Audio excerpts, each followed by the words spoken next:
l'amour, la solidarité, l'admiration, mais aussi des émotions des émotions qui sont traduites dans les relations humaines telles que la peur, la jalousie. Comment on arrive à adapter son comportement en fonction de ce que l'on voit dans nos relations humaines et comment on régule aussi un type de comportement, comment on se protège de certaines réactions par rapport à un comportement et de mettre les limites. Parce que des fois, dans les relations humaines et surtout professionnelles, il y a des personnes qui se permettent d'avoir des comportements qui sont quasiment abusifs, voire toxiques, qui entraînent qu'il y ait une certaine scission dans les relations humaines et comment on est capable de réguler tout ça. Parce qu'on maîtrise nos relations humaines et qu'on est assez équilibré dans son mental pour voir ce qu'on accepte et ce qu'on n'accepte pas de la part de l'autre dans les relations humaines. Voilà. Alors, j'ai aussi répertorié ce qu'on appelle les intelligences. Maintenant, on les appelle moins ces intelligences, on les appelle plus des zones cognitives parce que selon une personne humaine, on peut avoir plusieurs types de zones cognitives qui sont actives. Voilà, parce que par exemple, toi Dora, comme tu es très nature, tu aimes beaucoup le fait que tu es en relation avec la nature, les animaux, te sentir à l'aise, le fait de pouvoir t'exprimer avec les gens, tu n'as pas peur de communiquer, des choses comme ça. En fonction, tu vois, si je suis plus naturaliste, je suis plus verbale, les gens qui aiment beaucoup la musique et qui sont des danseurs ou qui font du théâtre, ils ont plutôt une intelligence corporelle, mais aussi musicale.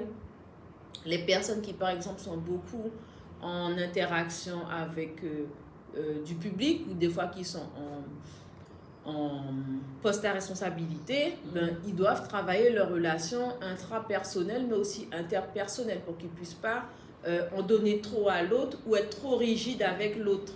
Ça aussi, c'est important. Après, il y a aussi les gens qui sont très scientifiques, qui vont avoir une intelligence un peu visuelle, spatiale. Les gens qui sont très aussi logico-mathématiques, ils aiment les chiffres comme les comptables. Les comptables, les logico-mathématiques, les comptables, ils aiment les chiffres.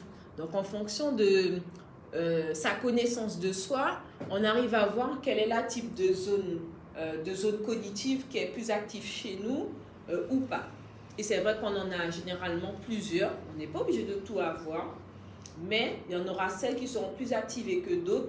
Et si on a celles qui sont moins actives, c'est quelque chose qui nous permet de continuer de nous connaître et d'explorer. Et on peut le travailler avec les autres. On n'est pas obligé de faire tout seul. S'il y en a celles qu'on ne maîtrise pas, on peut le renforcer dans nos relations avec les autres, ces intelligences.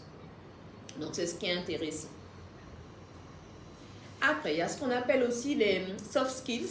Donc, ce sont des savoir-être, ce sont des compétences liées à la personnalité, les capacités émotionnelles, mais aussi les compétences extérieures. Alors, je ne sais pas si tu as déjà eu, dans le cadre de ton travail, d'avoir un petit peu de formation comme ça, ou si tu as déjà entendu le terme. Non. Parce que c'est vrai qu'on n'a pas partout en Guyane ces types de formation, mais en France, on l'a beaucoup plus. Parce qu'on se rend compte que dans le milieu professionnel, qu'il y a des schémas qui ne sont plus bons et qui ne permettent pas l'épanouissement, l'enrichissement entre collègues, l'enrichissement entre direction et personnel. Et en fait, on demande au fur et à mesure aux gens d'aller améliorer leur capacité de savoir-être. Parce que les gens, des fois, ils ont beaucoup de savoir-faire, mais ils n'ont pas de savoir-être. Et ça coince dans les relations entre personnes. Et ça fait qu'il y a des étincelles, voire des incendies. Voilà. Des fois, il y a des incendies parce que les gens n'ont pas de savoir-être. Et quand ils savoir-être, c'est même pas par rapport au respect, mais c'est dans le fait de, quand on a une relation professionnelle avec quelqu'un, dans la façon d'agir, d'être prévenant, d'être respectueux, de donner de la distance. Quand quelqu'un fait quelque chose, que tu es capable de valoriser le travail de la personne sans forcément le critiquer, vouloir le faire tomber, ou amoindrir ou saboter son travail. Mais ça aussi, ça fait partie du savoir-être. Être capable de faire ça, c'est du savoir-être. Parce que quelqu'un qui va saboter le travail d'un collègue, ou le critiquer, ou essayer de faire en sorte qu'il soit licencié, c'est pas du savoir-être. même si la personne sait faire des choses. Donc, voilà quoi. On en a plutôt au niveau du comportement qui se voit dans nos capacités à s'organiser, être assez adapté, être autonome, avoir le sens des responsabilités, être discipliné, savoir gérer son stress aussi, oser faire des choses, le fait qu'on prend des initiatives et puis qu'on est capable de gérer notre temps. Ça fait partie des soft skills comportementales, donc vraiment liées au comportement. Après, on a des soft skills relationnels qui aident beaucoup avec les autres. Donc, le fait qu'on est capable d'avoir des communications. Et surtout, la communication, c'est surtout être capable d'entendre l'autre aussi. Parce que c'est pas juste j'écoute, mais j'entends l'autre, je le comprends et je cherche pas forcément à avoir raison. Il y a ça aussi. Être capable de coopérer, de travailler avec les autres, de négocier, de déléguer, de ne pas tout faire, d'être tolérant et d'avoir confiance en soi aussi. Ça fait partie aussi des soft skills relationnels. Il y a d'autres aussi, donc être capable de résoudre des conflits, de guider les autres, donc ce qu'on appelle le leadership, mais aussi de créer un réseau. Ça aussi, c'est une soft skills relationnelle qui aide sur le champ professionnel. Il y a les soft skills du cerveau avec la mémoire et la concentration. Donc, par exemple, avoir un esprit créatif, ça nous permet de travailler la partie mémoire, concentration, le fait qu'on est persévérant, on va utiliser des choses qu'on a en notre possession et on va aller plus loin avec. Et à chaque fois, on va franchir une étape, donc on se remet en question, on réutilise, on recycle ce que l'on fait. Quand on résume, on est capable de dire avec le flux d'informations, qu'est-ce que je garde et qu'est-ce qui va être pratique. Donc ça veut dire que je me concentre sur une tâche ou sur une notion et puis je vais aller expliciter.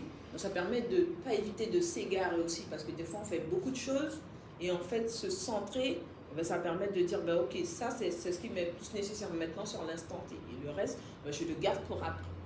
Et aussi le fait qu'on est curieux aussi intellectuellement. Voilà, comme tu dis, des fois on va sur les réseaux, on va chercher des infos, on prend dans un livre, on va dans un atelier, on va dans un salon. Donc ça aussi, ça nous permet de travailler notre mémoire et notre concentration.